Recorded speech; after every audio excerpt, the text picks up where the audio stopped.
Prime Minister Peter O'Neill said that some very important constitutional amendments were passed in Parliament today. Amongst these were the appointment of permanent judges for the Supreme and National Courts and the rights of resources to be given back to local landowners in the country. Mr O'Neill thanked the government for its support on passing these important amendments. He further stated that the opposition was wasting the Parliament's time by filing a vote of no confidence, time which would have been better used for debate on policies of national interest. Jahab Akia reports. The Prime Minister said the significance of the amendments to the Judiciary Bill was that from now on, the Supreme Court and the National Court will have their own judges, instead of the same judges presiding in both courts. All government MPs voted for it except the opposition, whom the Prime Minister called on to be responsible, as this law is for the good of the country.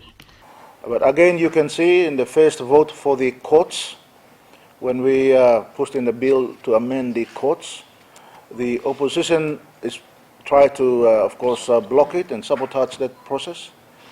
This is a legislation that is going to strengthen the court systems in the country, and it is put to Parliament on the recommendation of the Judiciary and the, of course, Department of Attorney Generals and Justice. It has been, of course, consulted widely before this legislation was brought forward to government and for government to pass on to Parliament.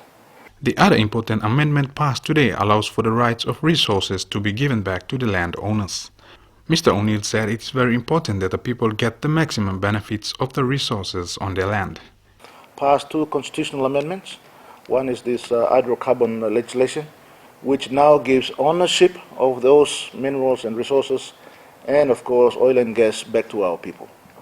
For the first time, our people, by constitution, will own through their government, through the independent state of Papua New Guinea, have all the rights in the development of those resources.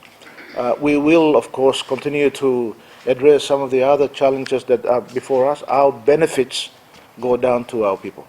We, as government, want our people to have the maximum benefit possible. The bill on the Manam Island Restoration Authority was also passed in Parliament today. Mr O'Neill said funds will be made available to the authority to ensure the islanders living in care centers in Madang are relocated to better places. Jahab Akia, NBC National News, Port Moresby.